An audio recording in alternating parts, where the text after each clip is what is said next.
Whenever I eat at an American diner for breakfast, Eggs Benedict is always my go-to order. It's automatic, like, what's 2 plus 2?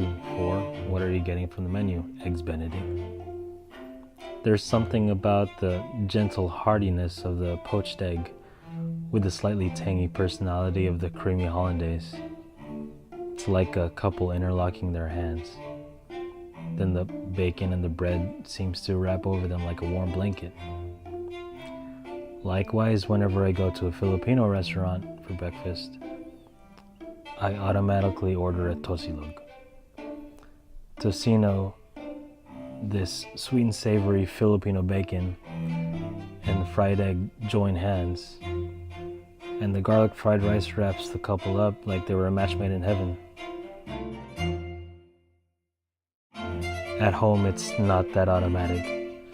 What do I eat? What do I eat? What do I eat? Then I decided to put the two experiences together, as if the kids of the two breakfast couples found each other, got hitched, and had an experience all their own.